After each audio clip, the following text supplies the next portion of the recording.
Joe presents Liquid Football, sponsored by Paddy Power. Hello, welcome to Liquid Football on Joe, together with Paddy Power. It's the show that takes you inside the dressing room and puts you in the boots of the players.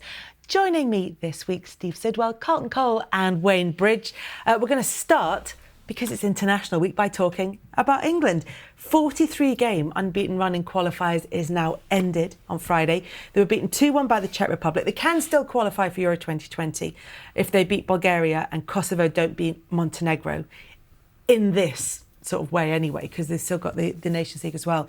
What's going on, do you think? It's very rare that we start with a pure football question, but it does seem like, you know, having had this great record, is it just that they've come up against better quality now? I just think it's just a blessing in disguise sometimes, because it just changes your approach to games, doesn't it? And they got another game straight away, which is good.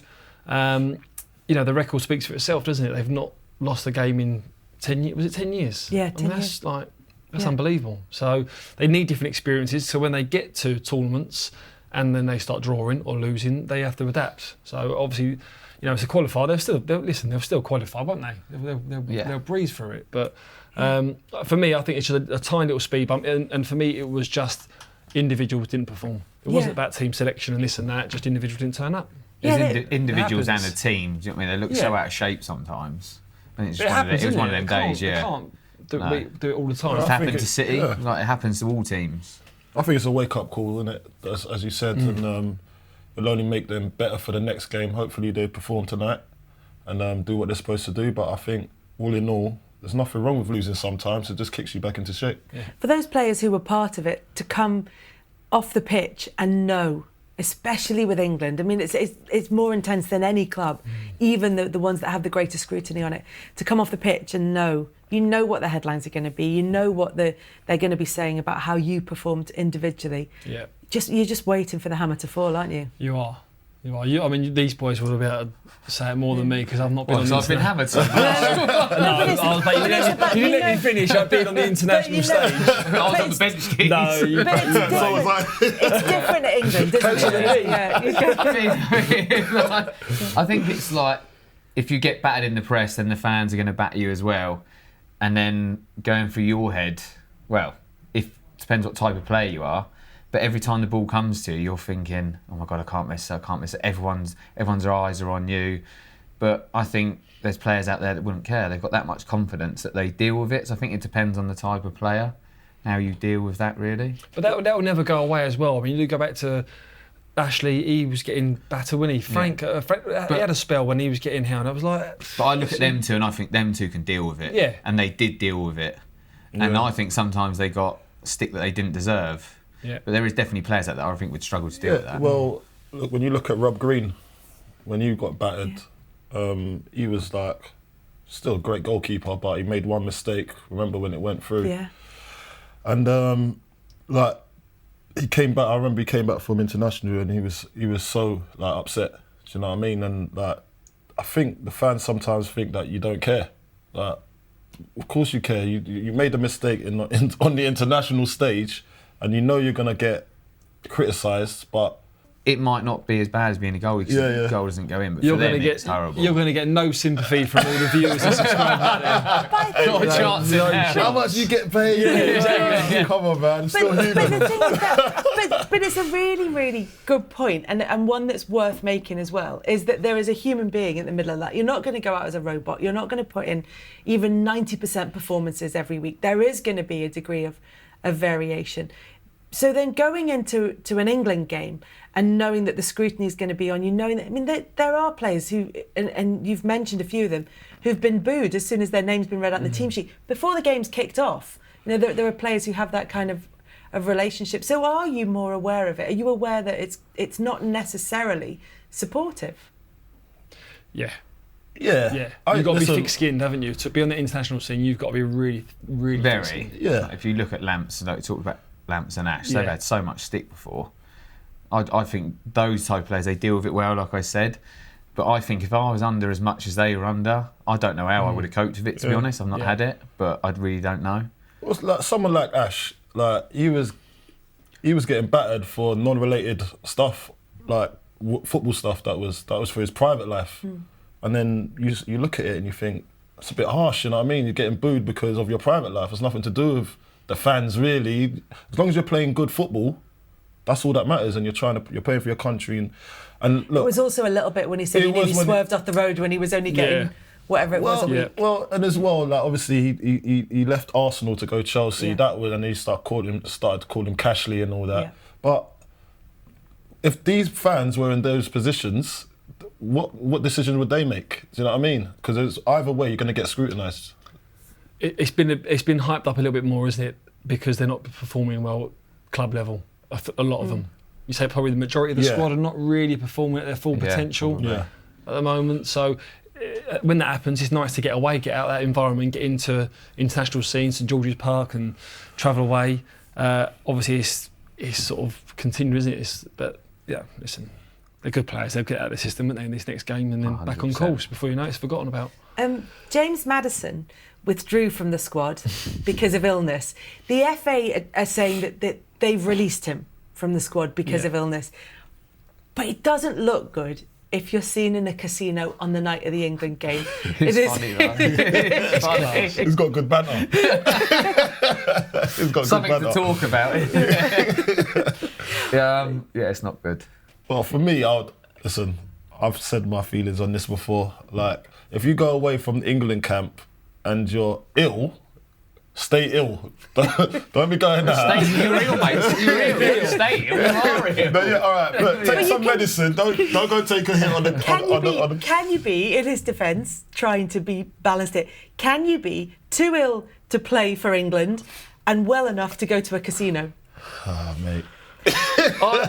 There's loads of scenarios you can look at. There's a lot of common sense that should come into that. One of them that I'm going to look at is withdrawn from the England setup, whether he knew he was going to play or not, or was frustrated that he wasn't going to be selected. They say he was released rather than released. He withdrew. So from illness. So they let him go. Well, that's what the FA because of illness.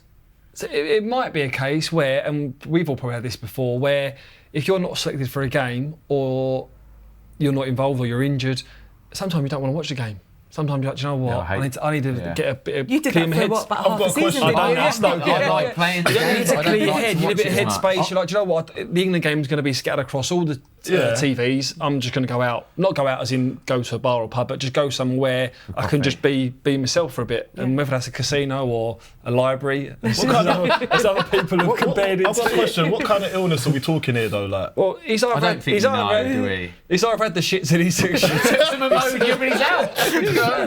What kind? That's what I'm saying. It's the type of illness we're talking about here. Like, is it just like, was it a flu? Was it? He wouldn't have gone casino with flu, would he? Nah. What illness would you take to a casino? Is that where we are now? That's what I'm just trying to say. What's acceptable? Ultimately, he's just been naive, isn't he? That's what it comes down to. And it's a learning curve because he now knows that he's in the spotlight. He's in the England fold. He's in the spotlight. He's getting touted around for United and big clubs. So take his career seriously. It's just a learning curve. He's only a young kid. It could have been worse, couldn't it? Yeah. He was sitting with his hood up in a casino, trying to kind of blend into the background. Obviously, you get noticed. Gareth Southgate said that though. You need to be aware that people are everywhere, and you've called him naive. Is it just about him becoming or getting a higher profile? Does he just need to learn now that maybe a couple of years ago he could have gone out and not really been noticed, but he's not going to pass under any radar now. He'd be all right. We said this earlier, didn't we? Where did he go out though? Whereabouts? What area? Oh, I don't know where it was. No, he was in a casino in Leicester. Oh, Leicester. He thought he was like safe. He was safe. That's home, innit? Like because if he was in central London. Yeah, but we said this earlier.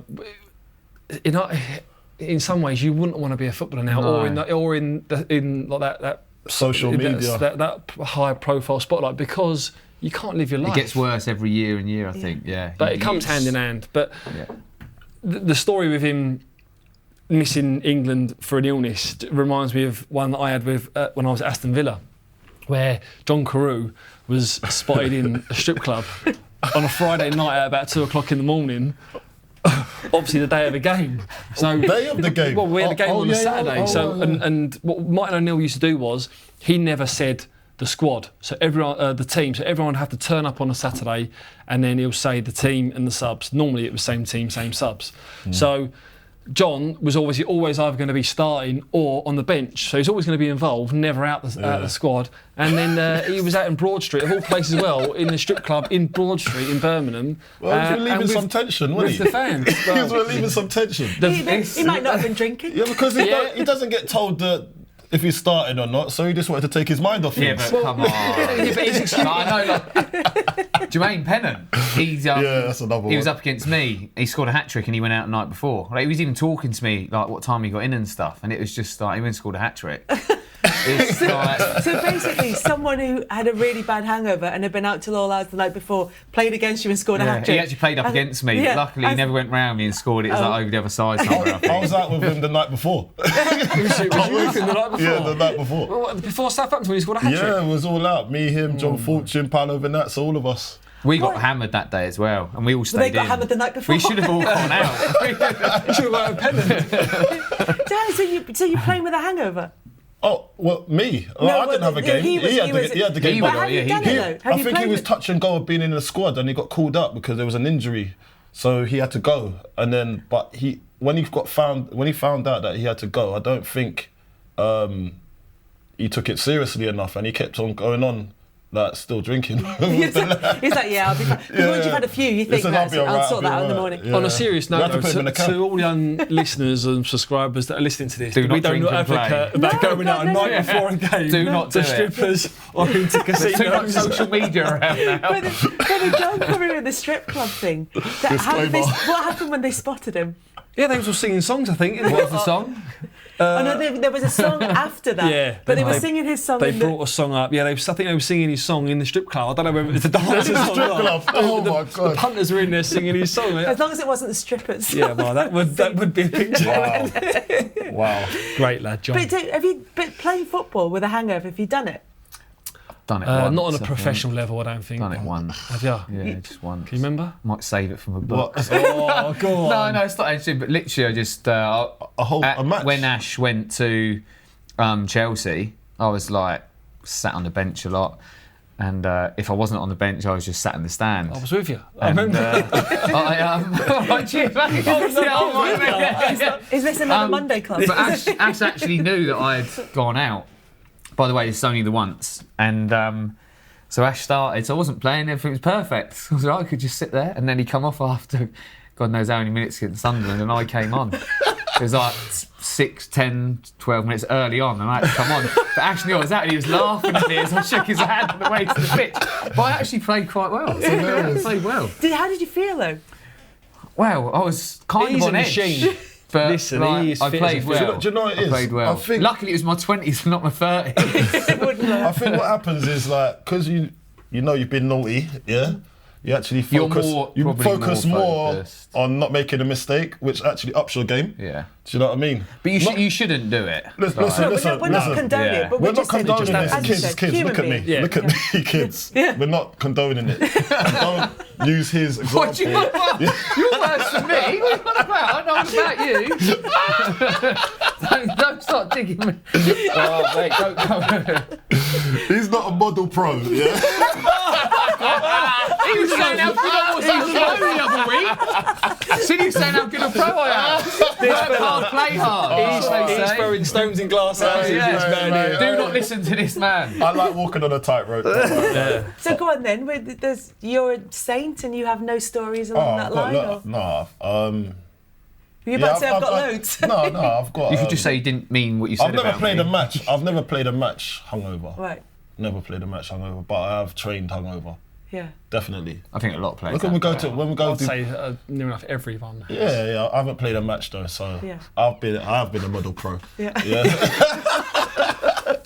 Mate, everyone knows you too well. Here we go. Listen. No, look, you can stop there. There's no need. No, I think we have to edit this last 5 minutes out. I'm not a model pro. I wasn't a model pro. I could have been more of a model pro, I could say, but no. I'm not saying you're not a model pro. You just come for me a little bit, so I think you should apologise on camera. I apologise to Wayne Bridge for calling him names. No, but what I would say is that Yeah, stay away from alcohol, kids. Yeah. You know what I mean? Okay. Not good for you. And also, chances are, if you're going to have a career now, people are going to be out there and they're going to be taking when pictures. we all started, there was nights out a lot, and I think the more you, gradually as you go along your career, it's kind of fizzled out. Yeah. I don't think there's much alcohol that goes on at the moment. No. Unless you're going to a casino. Yeah, you don't want to be going casinos. The odds. We don't know who's drinking. We just know he was in a casino. That's all we know.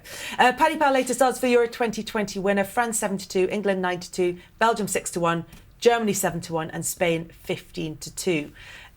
While we're on the threat of legal action between you two, the big talking point last week and the big gossip was between Coleen Rooney and Rebekah Vardy. Coleen Rooney said that somebody has been leaking fake stories from her Instagram account, and she's traced it back, gone full Miss Marple, and it's gone back to Rebekah Vardy's account. Rebekah Vardy says it wasn't her, it was someone possibly who had access to her account, and she's hiring a team to investigate forensically to find out what's gone on in this situation. Look, this may well end up in court, so we'll be careful about what we're saying about the specific circumstances. But do you not think at a time when the news is really depressing, it's been brilliant. Just been so It's gripped good. the nation, isn't it? Exactly what so... it's done. Do you know, It's this might be me sort of generalising, but because my friends and I have been texting and messaging about it. Have guys been talking about this? Everyone's been messaging about it. Yeah. Everyone has. I'm a bit like you. It's like there's the worst storm ever for decades in Japan. You know, we can't even sort Brexit out, and it's like. But then Rebekah Vardy and Coleen are headlines. And it's like something out of EastEnders. And Eddie Hearn's getting on it as well. And Eddie Hearn, boxing match. You know what I mean? He's called a charity boxing match. He said he would be let's get him in a boxing ring and he'll promote it. You'd have a few people on the undercard for that as well, I reckon. That's true. You two. I got a long reach. But if everybody's been talking about it, Jamie Vardy's got to go into the dressing room in all of this. He'll know what's gone on. He's talking to his wife about it, so he'll know the truth of the situation. Yeah. He has to go into the dressing room. Do you think people? I think, like mention Carlton it? was saying, there's probably a hierarchy. He was saying earlier, so he probably won't get much stick in the changing room. But it's the fans. Yeah. I think the fans. There's going to be a few songs that come out, isn't there? Yeah, the fans are the ones that are going to be toying with this one. I think, like, the changing room, you don't look, because he's obviously one of probably the biggest name there, and being like Jamie Vardy, his teammates ain't gonna want to disrupt the team morale over something that's. It depends who's in there. If you've got a few jokers in there, there could be things being put in the locker. There'd be people that don't care. There would be some keyboard warrior. If it was me, I'd go and get a keyboard and get out the computer and just stick it in his locker and things like that. That's good banter, but the kids don't have that sort of banter no more, Geese. Yeah, he's one of the old ones, isn't he? Well, I think he'd probably laugh about it anyway. Doesn't seem like he gives Yeah, I don't think he cares really. No. Yeah. He's just. And I think she cares. I think she cares. But there's no joy in taking the mickey out of somebody if you don't get anything back. So if he's just like straight backs it, you're not going to get. Like, even with the fans, you know what I mean, he won't even care, and then they go and score and just celebrate in front of them. Yeah. Well, That's the type of guy I don't think it would affect him. Yeah. No. It'd probably affect her more.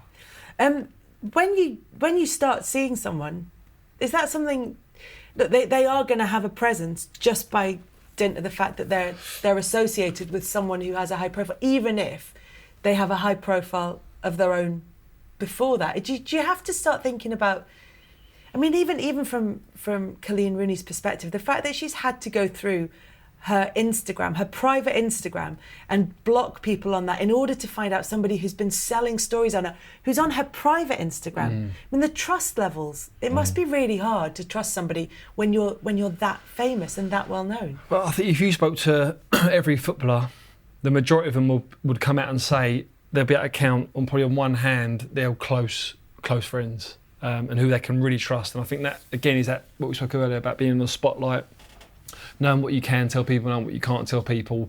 Some people are in for a pound note these days and selling stories. Some people will throw you under the bus. You know what I mean? Cheers, Carlton. Block him on Instagram. To be fair, I'm just going to unfollow you. going back on the partner situation, they just kind of know, don't they? They just sort of. It's like being a professional football player. You know the tools you trade. You know what you got to do, and it's like being when you're a partner, whether it's a girlfriend. Though I don't like the terms wag, whether it's a girlfriend or a wife of a professional football player. They just know the roles and responsibilities, what to do and what not to do. But it's a learning curve because so many footballers actually get married traditionally quite early or get partnered up quite early on. Like if you come into that situation as a young girl who's kind of, who's just kind of learning the ropes and you've fallen in love with somebody who happens to have a massive profile, it's not easy. Well, you get thrown onto a pedestal straight away, don't you? You get followed around, paparazzi pictures, and I mean, I'm sure if you looked at pictures back at when Theo come through, because he come through young, didn't he, with his partner and Wayne, it's young. It's bad, really, isn't it? And people will point to there will be people who will go out and will seek that kind of thing. But then you look at someone like Coleen Rooney, and she gets snapped in the street when she was in her school uniform, because she was dating someone who broke through to the first team at Everton when he was 16, and that's just one of those accidents. So she's kind of run with it. It's a slightly different situation, but it's There's no. I think the biggest thing to come from it is there's no teaching them. They're thrown into it. There's there's no guidance. There's no counsel to say that people could explain to them this is what's going to happen, but until it happens, there's no preparation for that. So you just deal with it along the way, and then you're going to take knocks. You're going to do some stuff that's not good, and you learn by your mistakes. I also think, like at club level, you're a bit like a family, aren't you, when you're in the club? And I think you take that into England as well. You should be taking that into England as well. So you have each other's back. And obviously, I don't know the ins and outs and what's true and what's not, but you do. You're a family. You treat everyone like family. You would never throw anyone under the bus, would you? No, and as well, there's kids. I wouldn't. No, you wouldn't. I wouldn't. He was only joking, by the way. I was only joking. He knows I'm joking. But what it is, obviously there's kids involved as well. Do you know what I mean? When there's kids involved in these certain things, families and all that sort of stuff. That's why I don't really want to talk on it too much, because you don't want to blow it up bigger than what it should be. But she started it, didn't she, Coleen? So she made a statement. The thing is, it's probably going to go on. It's going to go on for a while. She wanted all the smoke. I think it's going to go on for a while now. It ain't going to get squashed quickly. I don't think. There's talk about it going to court. And I think Brexit will be solved before theirs gets solved. But it's just an interesting situation, because you're kind of dealing with people who have got very specific trust issues, and that's what they're trying to do. Time for this week's Paddy Power Challenge, and this week the guys have to phone one of their old clubs and ask them a series of questions that we've set for them. There's 7 in total. The winner gets the most questions into the conversation. Carlton, do you want to go first? I'll go first. I'll go first, no problem. Thank you. West Ham United, just speaking to Abby. How can I help? Hi, Abby. It's Carlton Cole here. Do you remember me? Yeah. You do, yeah?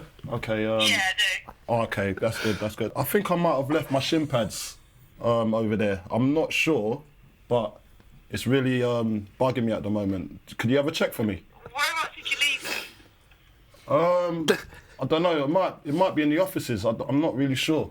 But while you're on the phone, Abby, can I ask you a question? Yeah, of course. What's your favourite goal that I've scored? Because I don't know much about okay, football, all right. so Listen, does Keith still work there? He'll know. Who? Yeah, Keith. Does he still work there? No one called Keith here. Oh, okay. Do you guys still have Taco Tuesdays? Because I remember on Tuesdays, you guys used to sell tacos. So. Tacos? It's not him, is it? What are you talking about? It's me. Can you give me a trial, please? Because I'm without club at the moment. I can ask for you. All right. Abs, listen, I'm going to come and search for you soon. You've been a star. Thank you very much. Oh, okay. I'm always here, so you'll see me. Okay. Thank you, Abby. No worries. Bye. Carlton, that was brilliant. You got all 7 in, so you've made it look easy. So what we've had to do is, if you all get 7, then it'll come down to who did it most quickly. Oh, okay. Okay, so that's what we'll do. Steve, ready to go? Yeah, just about. I'm so nervous. You're dreading this. You don't want to do it, do you? I hate things like this. I think as long as they know you're all right. Oh, hello. Who's that? Hermione. Oh, hello, Hermione. It's Steve Sidwell. Do you remember me? Do you remember me? We're off to a great start then, aren't we? It's a bit of a strange one, this one. I think I've left one of my Man of the Match awards there. Okay. Where did you leave it? It's a strange one because I reckon I left it in my locker, but I left like 4 years ago. So. Okay. Thinking who will know. Right, but did you ever go to the games? I did, but I wasn't here 4 years ago, unfortunately. Oh, right. So have you heard the song? The song that they used to sing about me. Do you remember it? That they still sing it to this day? No, I must admit, I don't. Oh. Do, Ginger and Yester. Do you remember that one? Do, Ginger and Yester. No, but it sounds great. Oh. I'm just thinking who... Pam, does Pam still work there? She'll know. Yeah, Pam. Still here, yeah. Yeah, is Pam there? Did you say Pam? Yeah, Pam. No, there's no one called Pam here anymore. Oh, right, okay. Do you reckon I can still do a job if I get down there? If I put... Today, you still any good? I reckon I've still got a bit. I'll come out of retirement. I reckon I can do a bit.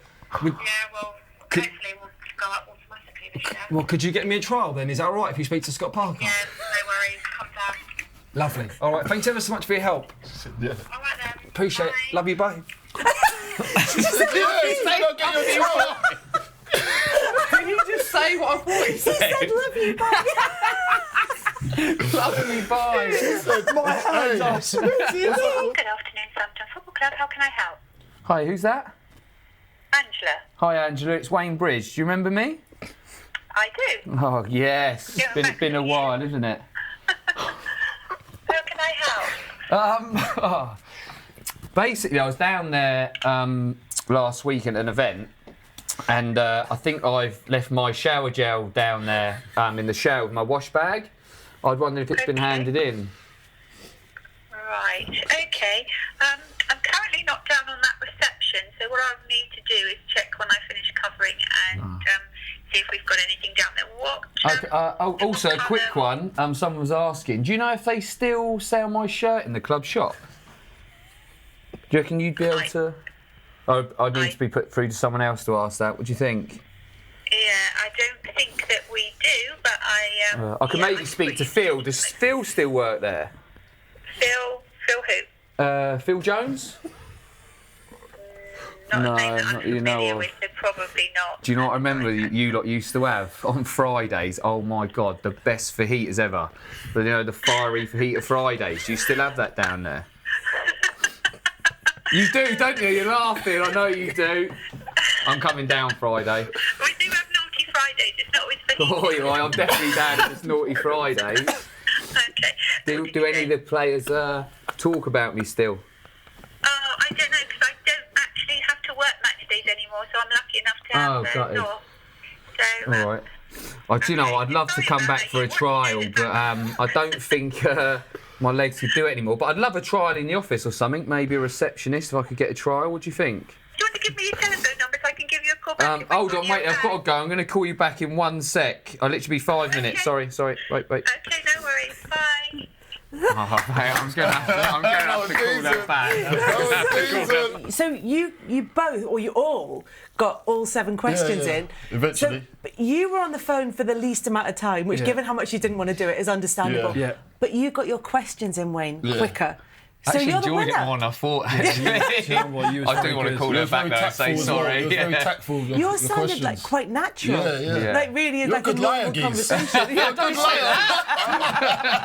I reckon you've got every chance of a trial next Friday. I'm going down for Naughty Fridays. So you all got 7. You all got all 7 questions in. You were on the phone for the shortest amount of time, Steve. However, Wayne, you got your questions out in the shortest amount of time. So you win. You get £250 from Paddy Power and a £250 bet, which is going on. It's going on West Ham, who are playing Everton, 11-4. And good your odds. winnings will go To the Walking Wounded.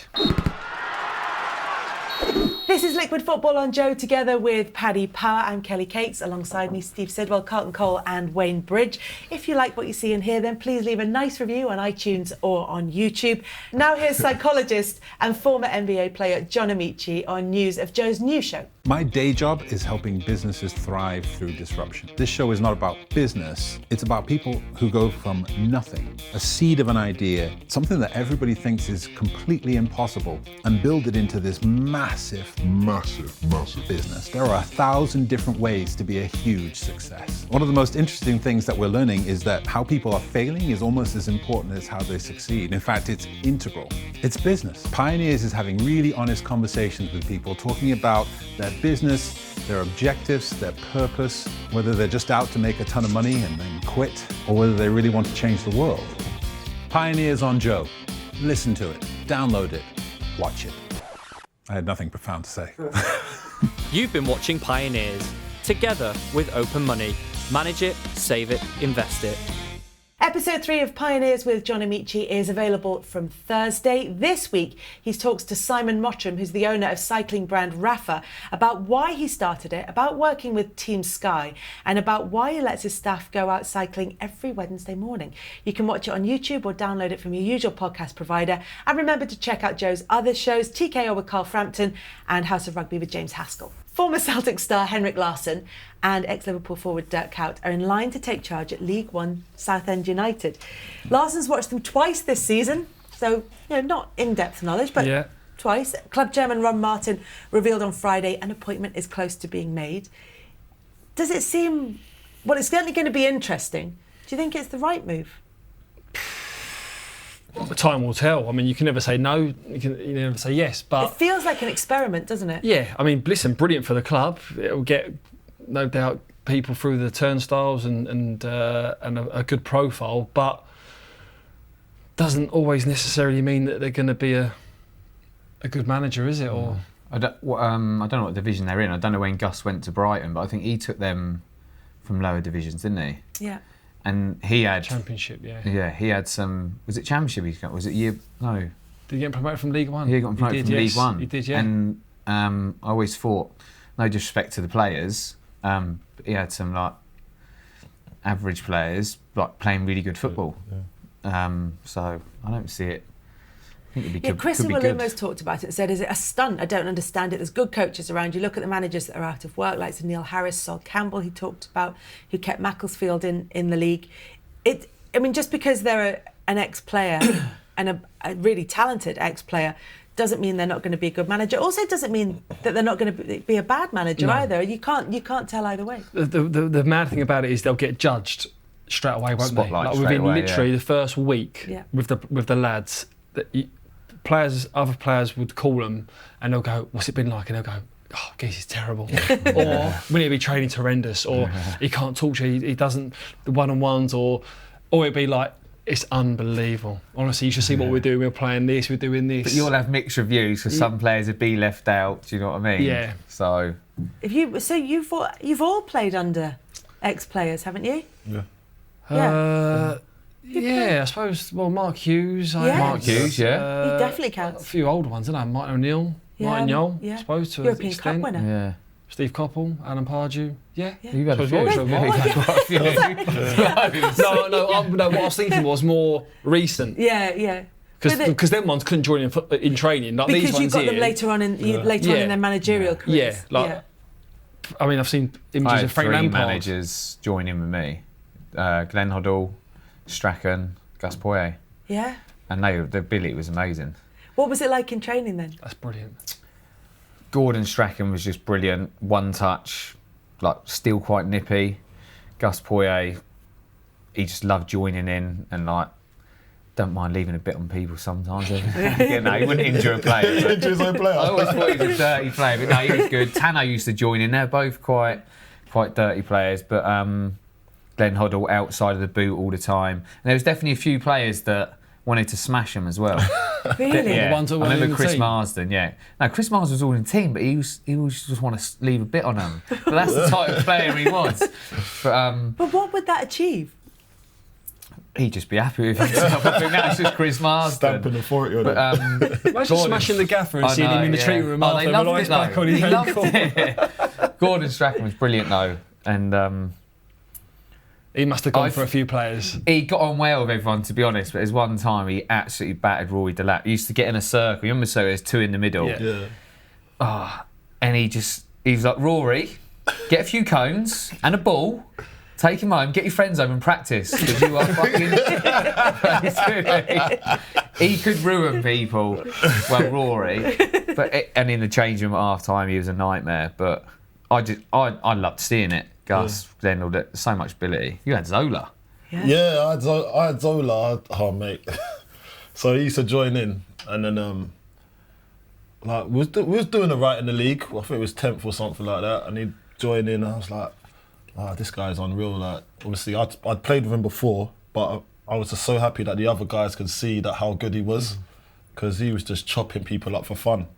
And then, and even on the free kicks, you're just showing how people.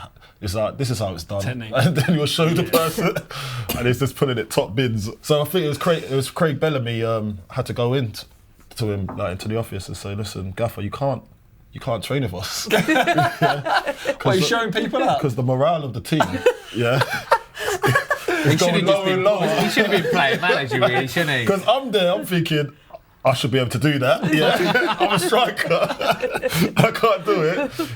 Then he's like, you got James Collins. He's just like getting put on his ass. Yeah, and I'm thinking, do you know what?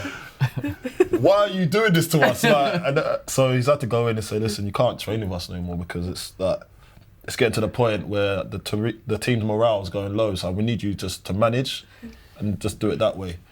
He listened, so it was good. But yeah, that's what I'm saying. If you're playing with some good players, and then you bring some superstar in the mix, that's your manager, and then he's showing you what he wants, and you're not up to that standard.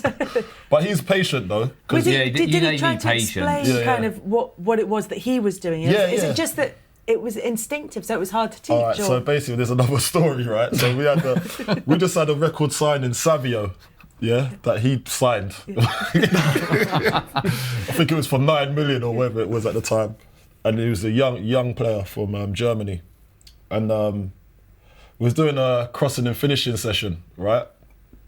And I was obviously I'm in the box, so he's telling Savio, this is what I want from you. I want you to come from this side and then go outside and then whip it into Coley's head. So he was trying it. And this is our record signing, but he's supposed to be the best player at the club. So he's trying it, and the balls, I swear down, was going way over my head. Like, he was kicking it in, but it was like trickling in, and then he'll whip it, and it was too far. Do you know what I mean? So I was like, so he was getting, obviously the manager's getting frustrated, Franco. And he said, but this is how I want it. So he goes and demos his bag on my head. Look, I scored some worldies. Like, I scored from the edge of the box, but straight on my head, because he knows what he's doing. But our record signed him. So he's just decapitated the records. His morale is super low now, because he can't do what the gaffer can do. So what? So I was like, so you just brought this guy in, and then you put his morale low too. Like, so how does that work? You know what I mean? So yeah, that's the sort of standard that he would set. Just that it wasn't that he was sort of asking players to do anything that he couldn't do, No. but then that must be frustrating as well when you've got a manager saying no, just do, when they don't understand what it's like to be able to do that. I think that's what the key word there was, patience. Yeah. They know they've got to know before they take the job, right, these players are probably not up to the level of the calibre that I've played with in my career, so I've got to adjust my management skills and my learning skills. I think I remember Paul Merson saying that about Walsall, didn't he? When he took over at Walsall, he was like, I just couldn't get in my head. He said these players were crap. And that was it. I remember him saying it. He said I just couldn't gather how they couldn't pass it from A to B. Yeah. And that, he couldn't curb his way of learning or his management way. So if you can't do that, then you're out straight away. Yeah, you can imagine the thing. But equally, if you've got a manager who can't do it and has never been able to do it, and then they're having to go at you and trying to get you to do something. You think, well, tell you what, that must be frustrating for the player as well. You know, it would work both ways, no? No, because you know that you probably should be able to do it, to be honest. The next Southend manager, by the way, the Paddy Power odds, Henrik Larsson's 3-10. Yeah. So Sol Campbell is 11-4 for that. Adam Barrett 16-1 and Neil Harris 20-1. So they are being mentioned, Sol Campbell and Neil Harris, with regards to that job. But Neil Harris lives down that way as well, doesn't he? Oh yeah, I suppose he does. Yeah, because if he's that way.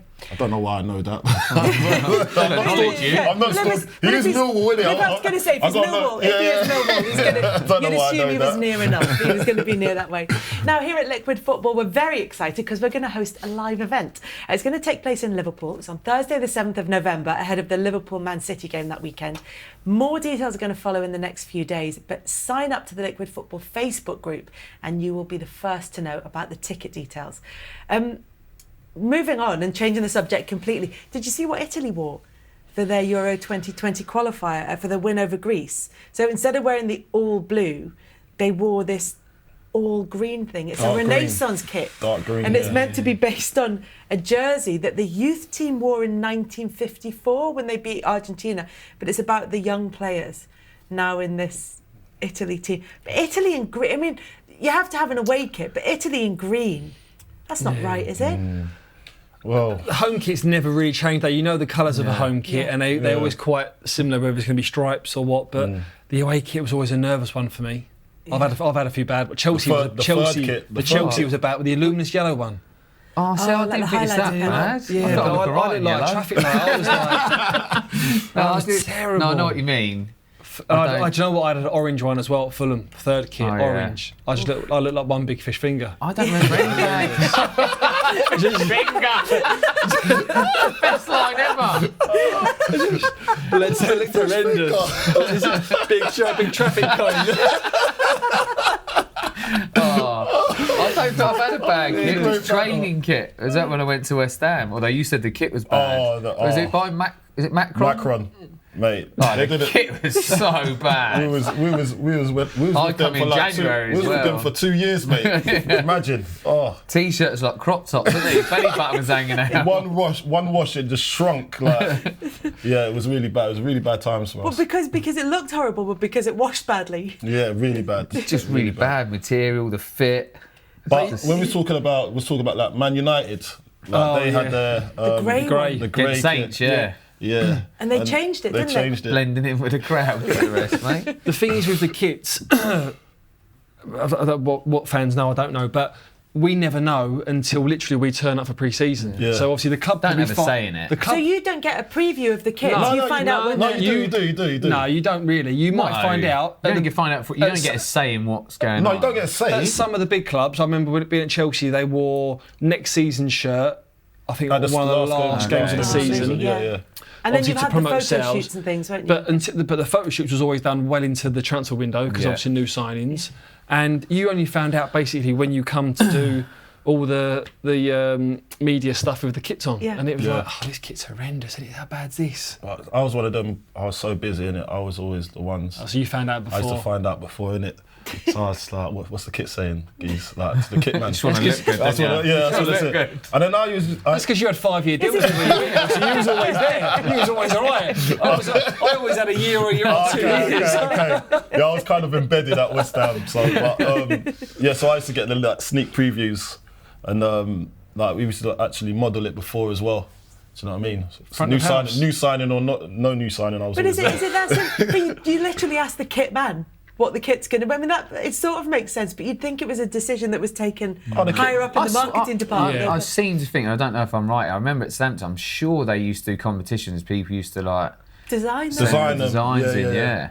Back in the day, yeah. That's risky. But then you end up with Partick Thistles. I just like the retro style with something, just red and white stripes. I remember one time we had a triangle thing, just keep it simple. Yeah. Were there ones that you loved playing in? Were there any that you put on and you went, this is the one? Like for me, I love all the third kits. Right. Like the second kit is a hit or miss sometimes, you know what I mean? But the third kits, because sometimes they have to have the third kit. And I think the third kit they always made an effort with that one. Yeah. The biggest one with me is I always love wearing white socks. Well, most clubs don't wear white socks. You got a fetish, isn't there? No. Chelsea kit was white. No, do you know why? I always felt faster.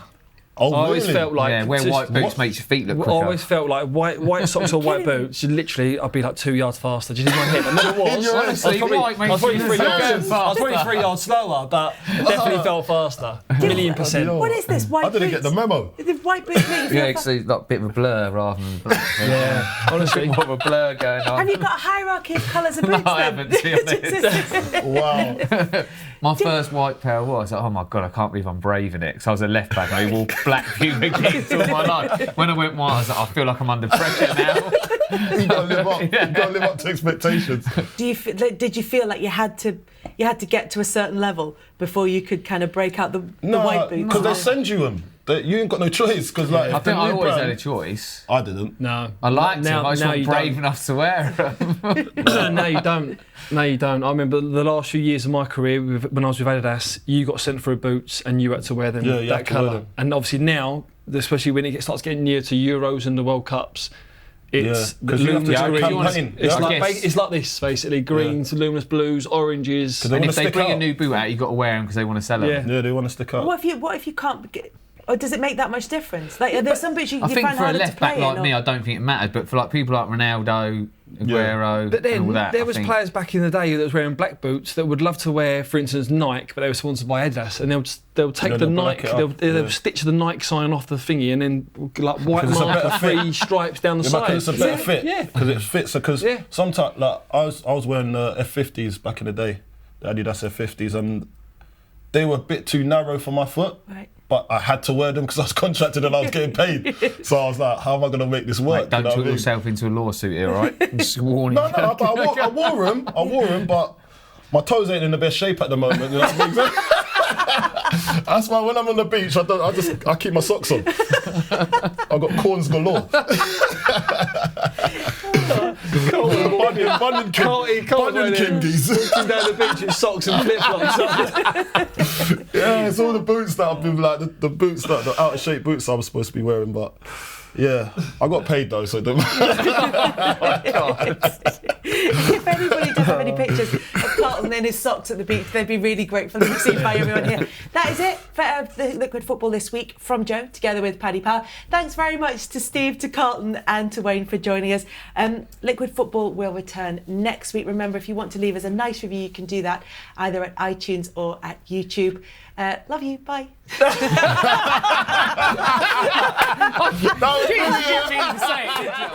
You've been watching Liquid Football on Joe, sponsored by Paddy Power.